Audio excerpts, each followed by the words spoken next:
So hey guys, what's up and welcome back to another episode of Ask सार्थक गोयल। इस channel पे मैं आपके नीचे कमेंट्स में लिखे हुए सभी सवालों के जवाब देने की कोशिश करता हूं। तो मान लीजिए अगर किसी इंसान ने कोई सवाल पूछा है और आपका भी वही सवाल है तो उनके कमेंट को लाइक जरूर करिए, और जो मेरे भाई देख देख के बहुत होशियार हो चुके हैं प्लीज उनके कमेंट्स का रिप्लाई करिए। Let us support each other and let us start with our first question of the day. Question number 1, how to forgive past mistakes and forgive ourselves. देखिए, हम में से कोई भी इंसान भगवान नहीं है, गलतियां हमने भी की हैं। कई बार ऐसा होता है कि मैं बैठा होता हूं, मुझे अचानक से कोई ऐसी चीज याद आ जाती है जो मैंने पास्ट में की होती है, और उसके बारे में सोच के मुझे कई बार बहुत बुरा लगने लगता है और कई बार तो खुद को चांटा भी लगा देता हूं। लेकिन मेरे दोस्त, अगर आप अपनी पिछली मिस्टेक्स को भुला नहीं पा रहे हैं तो उसका सबसे बेस्ट तरीका यही है कि आप अपने आप को फ्यूचर में कंटिन्यूसली हसल करते रहे, ग्राइंड करते रहे, एक बेटर ह्यूमन बीइंग की तरफ, अपने पर्पस की तरफ। इस वजह से आप खुद को एक सहमति दे पाएंगे कि नहीं, पहले मैं वो व्यक्ति नहीं था जो मैं आज हूं, पहले मैं चूतिया था, आज मैं होशियार हूं और कल और भी वाइज बनूंगा। जब आपके अंदर ये एश्योरेंस रहेगी ना, तो आप अपनी पास्ट की गलतियों को गलतियों की तरह नहीं, उन्हें एक सबक की तरह देखेंगे। और देखिए भाई, पास्ट तो हम सबकी जिंदगी में होता है, लेकिन मैं एक चीज बता दूं, अगर आप फ्यूचर फोकस्ड होंगे, अपने प्रेजेंट को जरूर एंजॉय करना, लेकिन अगर आप फ्यूचर फोकस्ड होंगे ना लाइफ में, तो आपके ब्रेन को इतना टाइम ही नहीं मिलेगा कि वो पास्ट में जाके सोच के गड़े हुए मुर्दे उखाड़ के अपने बारे में बुरा सोचे। Got it? Next question. Hi Sarthak, how can I stay emotionally stable? I give my 100% in work and professional life, but sometimes some problems happen in my life, personal and love life, which affects me emotionally and gets it difficult for me to concentrate on my work. Please answer ASAP if possible. Actually, this is life, my dear friend. आप अपनी life में कहीं भी पहुंच जाएंगे, there is always going to be some problems जो आपकी life में आएंगी और आपको मेंटली परेशान करेंगी। मैं आपको एक चीज बताता हूं, हमारा ब्रेन ऑटोमेटिकली ना बोर होने से ज्यादा खुद को प्रॉब्लम्स की तरह ले जाएगा। तो अगर आपकी प्रॉब्लम्स ऐसी नहीं है जो आपकी जिंदगी डिस्ट्रॉय कर रही है, तो believe me, those problems itself are blessing. क्योंकि अगर आपके पास ये छोटी छोटी प्रॉब्लम्स नहीं होंगी ना, बिलीव मी, तो मैंने अपनी जिंदगी में इतनी बड़ी बड़ी समस्याएं देखी हैं कि उनको देखने के बाद आपको छोटी मोटी प्रॉब्लम रहती है, अनबन रहती है ना भाई, तो मुझे उल्टा लगता है यही तो जिंदगी है यार। तो इन मोमेंट को चेरिश करिए। हमारा ब्रेन ऐसा कैलकुलेटर है, एक ऐसी मशीन है जो प्रॉब्लम्स को ढूंढ के सॉल्व करने की कोशिश करते हैं और कभी शांत नहीं होता है हमारा दिमाग। तो अगर कोई प्रॉब्लम ऐसी है जिससे एक्चुअली आपकी जिंदगी में कोई खास फर्क नहीं पड़ रहा है, इट इज फाइन ब्रो। ये चीजें आपको इमोशनल मैच्योरिटी ही सिखाती है। Next question. Hey bro, you mentioned when you sense being ignored, it is advisable to adjust your level of communication with the person. And I'm curious, should this adjustment be a complete cutoff or partial one, which may also involve limiting contact on social media? तो भाई देखो, कभी भी अगर आपको कोई भी लड़की हो, लड़का हो, कोई भी इग्नोर कर रहा है ना, तो हमेशा या तो आप उनको उतना, सबसे पहले तो आप कॉन्वर्जेशंस इनिशिएट करना बंद कर दो। लेट देम इनिशिएट दी कॉन्वर्जेशन, उन्हें सामने से आने दो, तब आप उनसे बात करिए। दूसरी चीज, जितना अटेंशन वो आपको दे रहे हैं, आपको सेम उतना ही अटेंशन उनको रिटर्न करना है। And in some cases I prefer कि मैं जितना वो दे रहे हैं ना, उससे थोड़ा सा कम ही अटेंशन दूं। एंड यस, इग्नोर होने के बाद कंप्लीट कट ऑफ आपको ऐसे बोल के नहीं होना है कि तुमने मुझे इग्नोर कर दिया, let us cut off. No bro, you just simply walk away in your life. आप आगे बढ़ जाते हो। If they want to come, if they want to talk to you, talk to them, but पहले जैसे उनको अटेंशन, वैलिडेशन कभी नहीं देना होता है। एंड ब्रो, ये I'll tell you, देखो भाई, हाँ हम सब एक जैसे नहीं हैं, but these things they never matter to me bro. मेरी लाइफ में जो चीज़ मेरे कंट्रोल में नहीं है, it is never going to be a part of my world.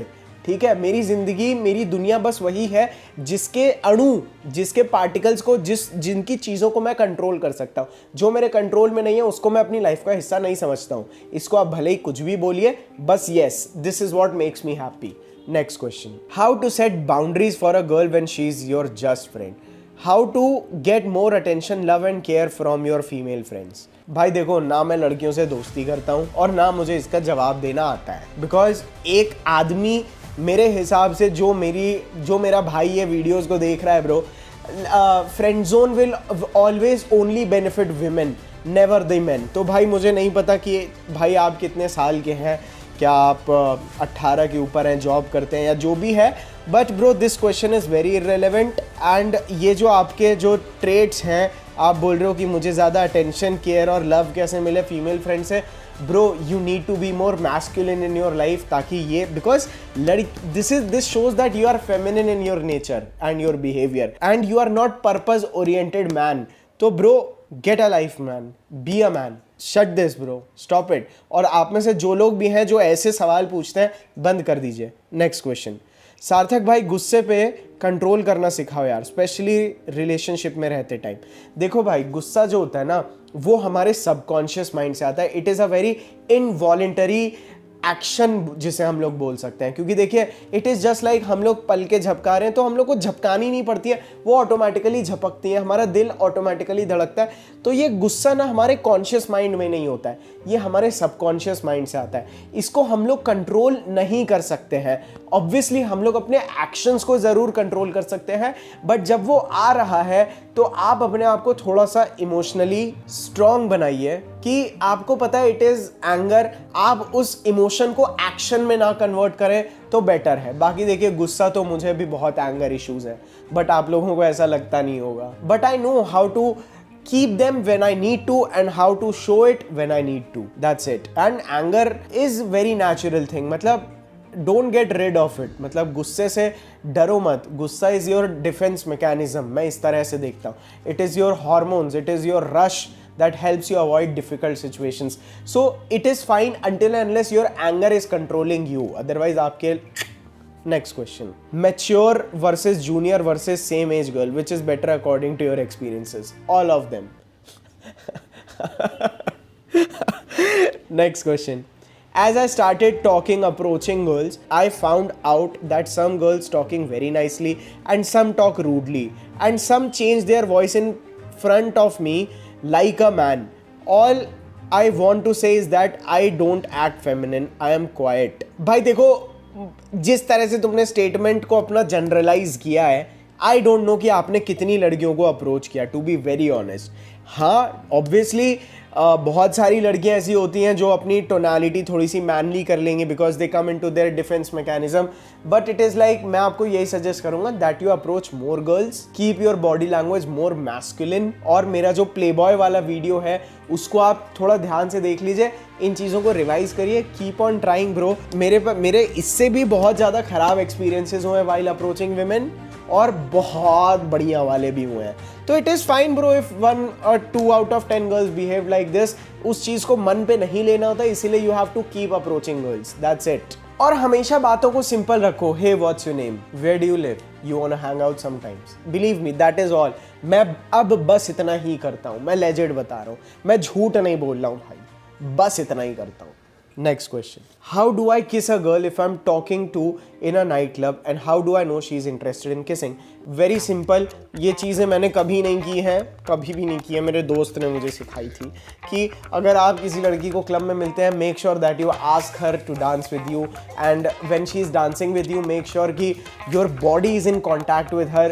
आपको बल्ले बल्ले नहीं करना है, you have to get closer to her। For example, you know, you keep your hand around her waist if she is interested in dancing with you। अब ये चीज़ों मैं हिंदी में नहीं बोलने वाला हूँ, नहीं तो लॉर्डों को सेक्स टॉक लगने लगती है भाई। तो ऑलवेज की लाइक यू एक girls if she is ready to dance with you, she knows to dance with you means that there is going to be some sort of physical touch involve in it. तो you keep her मतलब you can take her arms, you can put it on your shoulders or maybe you can put your hands behind her neck, you keep dancing। आप उनके साथ बहुत अच्छे से dance कर सकते हैं, you know it is very much of a physical touch and plus अब देखो भाई, ये मेरे दोस्त ने सिखाया है अपने रिस्क पे करना।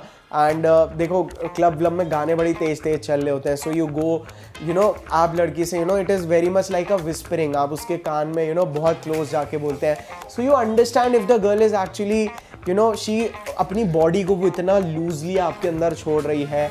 एंड देन माई फ्रेंड उसने मुझे बताया था कि आपको लड़की के साथ ना आप एक स्ट्रॉन्ग आई कॉन्टैक्ट होल्ड करिए while dancing, give her two seductive looks and probably just hold her chin और गो फॉर अ किस। अनदर थिंग जो मेरे दोस्त ने मुझे सिखाई थी कि you can make the girl if अगर कोई बहुत रोमांटिक गाना बज रहा है तो आप लड़की को अपने वो उल्टी खड़ी, मतलब her back is facing you, then you guys are dancing like this, आपके हाथ उसके आगे हैं, and then you are dancing and then you just pull her face behind and then you kiss her bro, that's it. ये चीज़ें पता नहीं मेरे दोस्त ने कितनी अच्छे से सिखाई थी मुझे.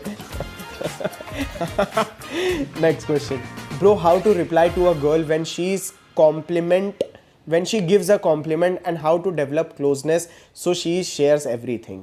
Whenever a girl compliments you, always say thank you so much, it means a lot. उस चीज़ को आप थोड़ा सा फ्लर्टी मैनर में कन्वर्ट कर सकते हैं. Are you checking me out, do you like me? Simple bro, मैं सही बता रहा हूँ. मैंने जैसे बोला ना, मैं लड़कियों को बिल्कुल यही चीज़ वापस चिपका देता हूँ and all of a sudden आपको भी लग रहा होगा अबे यार ये तो बड़ा हरामी है. Exactly that is what trigger women bro. जब आप इतना ज़्यादा ब्लंट हो जाते हो भाई, लड़कियाँ फ्लैट हो जाती हैं. Oh my God, this man is so much, कितना कॉन्फिडेंस है इसके अंदर, ये ऐसी बातें कर रहा है एंड यहाँ से अट्रैक्शन पीक करता है. तो ये क्लोजनेस ये सब भाई हमको नहीं पता है यार. So she shares everything bro. Why the fuck do you have so much time कि आप लड़की के साथ हर चीज बैठ के शेयर कर रहे हो? Are you fucking dumb bro? मेरी बात को दिल पे मत लेना, but bro these are low value man behaviors. Okay, try to understand जो मैं आपको कम्युनिकेट कर रहा हूँ. Keep watching my videos bro. ये एक आधे वीडियो वाले लग रहे हो आप लोग मुझे, ठीक है. Next question bro, what is the better way to ask a girl for a coffee, text और voice messages? Love from Pune. Anything works bro, कुछ भी काम करता है. बिलीव मी, यू जस्ट आप बस ये कैसे सवाल bro. What, how old are you man? भाई आपको बस देखिए. Okay, I am sorry. Actually क्या है ना, मैं जिम विम जा रहा हूँ तो थोड़ा प्री वर्कआउट वगैरह ले लेता हूँ ना, तो थोड़ा सा एग्रेसिव हूँ मैं आजकल. प्लीज़ मेरे को माइंड मत करना, मैं आप लोगों से बहुत प्यार करता हूँ. थोड़ा सा गर्मी भी हो गई है तो काफ़ी फक्ड अप फील होता है. टाई वाई पहननी पड़ी है आप लोगों को प्यार दिखाने के लिए. खैर anyways, let's come back to it. I always मेरा तो मैंने कभी ध्यान भी नहीं दिया टेक्स्ट पे पूछ रहा है. मैं आपको सिंपल, मैंने कई बार बोला है, लड़की से पूछ लो अगले हफ्ते क्या कर रही है. लड़की अपना शेड्यूल बताएगी, बोलना cool, then I am seeing you for a coffee next week, ठीक है. और आप, that's it bro. Girls never say no. Okay, next question, how to have a girl when you have limited options in small town और village? मैं तो small town वाले हर लड़के को यही सजेस्ट करता हूँ कि bro, try to move to bigger cities for a period of time. थोड़े टाइम के लिए आप बड़े शहरों में जाके मूव आउट करिए. You will explore a lot bro. And तब जब आप अपने गांव में जाएंगे तो हर लड़की ऑटोमेटिकली आपके पीछे पड़ी ही होगी ब्रो. तो because dating is all about risking, that's it man. आप जितना प्यार से रिस्क ले सकते हो, अपने ऊपर काम कर सकते हो, the better you are gonna get. That's it. Next question, how to be cocky and how to give a girl emotional roller coaster ride and lots of love. सार्थक भाई देखो, just be straightforward bro. Believe me, आपका जो attitude और behavior है ना, वही लड़कियों को अपने आप वो roller coaster emotional वाला दे देता है. साथ में आप ये मेरा किंग वाला वीडियो ज़रूर देख लेना, उसके अंदर मैंने डिटेल में इमोशनल रोलर कोस्टर्स की बात की है. तो मैं यहाँ पे बहुत ज़्यादा आपका टाइम वेस्ट नहीं करूँगा. आपको बस यही बोलूँगा कि don't be consistent in your love, कि हाँ आज भी आई लव यू, कल भी आई लव यू, परसों भी आई. नहीं यार, लड़कियों, मेरी बहुत सारी, कुछ मेरी नहीं, मेरा दोस्त बता रहा था उसकी बहुत सारी ऐसी गर्लफ्रेंड्स हैं जो यू नो उनको ऐसा चाहिए होता है कि आज सुबह हुई है, गुड मॉर्निंग होते होते आफ्टरनून तक कोई बवाल हो जाएगा, शाम तक वो बवाल बिल्कुल पीक पे आ जाएगा, रात होने से पहले वो बवाल सॉल्व हो जाएगा और तब जाके उन लड़कियों को चैन की नींद आती है. यू नो एक पूरा एक ड्रामा क्रिएट हुआ है भाई. तो you know you just be your self man. इतना ज़्यादा इमोशनली इन्वेस्ट मत हो लड़कियों में, वो ऑटोमेटिकली हो जाता है. नेक्स्ट क्वेश्चन ब्रो, अगर लड़की सिर्फ पैसे और हमारे करियर की वजह से साथ हो लेकिन प्यार नहीं करती है तो क्या करना चाहिए? Please reply me bro, please pick my question, love you bro. Obviously जब तुमसे प्यार नहीं करती है, just move on bro, don't waste your time. और या bro, come on. Next question, भाई कैसे पता चलेगा कि शी इज़ बाइसेक्सुअल? अगर उसकी कोई और फीमेल फ्रेंड है तो दैट्स इट. मतलब एज एन आई मीन कि अगर आपको लगता है कि वो रोमांटिकली किसी और लड़की में इंटरेस्टेड है तो she is bisexual bro. And या ब्रो, मैं नहीं बताना चाहता हूँ कि वो ऐसे कपड़े पहनती हैं, ऐसे बोलती हैं. No bro, you directly ask her out bro. There is न, अगर वो इतना ही बाइसेक्सुअल है, शी वोंट माइंड, मतलब वो to tell you, express herself. Next question, hey bro, I was a topper but अब बहुत एडिक्ट हो चुका हूँ, नशे कर रहा हूँ. I don't know what is happening in my life. Bro, you need to find a purpose. As in you need, आपको पर्पस मिले ना मिले, बट स्टार्ट फाइंडिंग थिंग्स जो आपको ना एक्साइटेड रखे अपनी लाइफ में, ठीक है। मैं भी बहुत बुरी तरह से एडिक्ट हो चुका था, बट मैंने अपनी ज़िंदगी में अपनी किक्स ढूंढी। मैं एक दिन कमरे में बैठा, शिव खेड़ा की किताब थी यू कैन विन, उस किताब में ना डैश बाय डैश कॉलम्स थे। एक दिन मैं बैठ गया, जिस दिन मैंने सोचा था कि आज के बाद से मैं कुछ नहीं छूऊंगा, उस दिन मैं बैठा, मैंने अपने गोल्स ड्रीम्स सब लिख दिए। मेरे दिमाग में सबसे पहले क्या चीज़ आई जिस वजह से मैं, जिनके थ्रू मैं ये सपने अचीव कर सकता हूँ, वो सारी चीज़ें लिखी। एंड बिलीव मी, मैं अभी भी बस मेरा एक कदम उनकी तरफ आगे बढ़ा है, but it keeps me alive bro. और जो लोग नशे करके आगे बढ़ते हैं ना, उस गर्त से, उस रॉक बॉटम से बाहर आते हैं, वो जिंदगी में उनका आगे जाना तय होता है, क्योंकि उनके अंदर बहुत एनर्जी होती है। एंड मेरा मतलब ये नहीं कि आप नशे करो तो आपके अंदर ये एनर्जी आएगी। No bro, you are on a better track. मैंने 3-4 साल वेस्ट किए हैं। I don't want you to be one of them. Next question, bro how to be seductive around girls. देखो, सबसे पहले सिडक्शन क्रिएट होता है आपकी कम अवेलेबिलिटी से, ठीक है। दूसरी चीज़, मैंने बहुत सारे वीडियो में बोला है कि थोड़ा सा लड़कियों से हमेशा भी आर्ग्यूमेंटेटिव, थोड़ा सा डिसएग्रीएबल बनो, हल्के से डेंजरस बनो, कभी भी कुछ भी बोल सकता है, ऐसी एक अनप्रेडिक्टेबिलिटी लेके आओ अपने बिहेवियर में। दूसरी चीज़, अपने फेशियल एक्सप्रेशन पे थोड़ा काम करिए, अपनी टोनालिटी को थोड़ा सा डीप रखिए, जोर जोर से बहुत ज़्यादा मत बोलिए, ठीक है।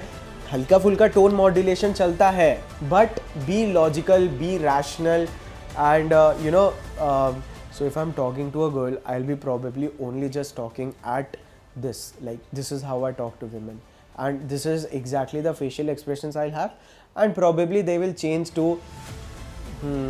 this, and suddenly I'll say something that is very funny, and then I'll again come back to normal, ठीक है। एंड नंबर 1 ट्रिक जो मैंने अभी सिलेक्शन क्रिएट करने के लिए सीखी है, आप कुछ बहुत ज़्यादा funny, you know, you B expressive, आप अपने फेशियल एक्सप्रेशंस को चेंज करिए, बट समटाइम्स आप कुछ फनी भी बोलिए, कुछ भी बोलिए ना, अपने एक्सप्रेशंस मत चेंज करिए, hold them back, and believe me it turns on girls a lot. खैर, ऐसे और भी बहुत तरीके हैं जो मैं आपको आने वाली वीडियोस में ज़रूर बताऊंगा। तो गाइज, आज के लिए बस इतना ही। मैं उम्मीद करता हूँ आप लोगों को ये वीडियो पसंद आया था। चैनल पे पहली बार आए हैं तो सब्सक्राइब ज़रूर कर दीजिएगा। मिलता हूँ मैं आप लोगों को ऐसे ही एक ज़बरदस्त वीडियो में। I love you all, bye.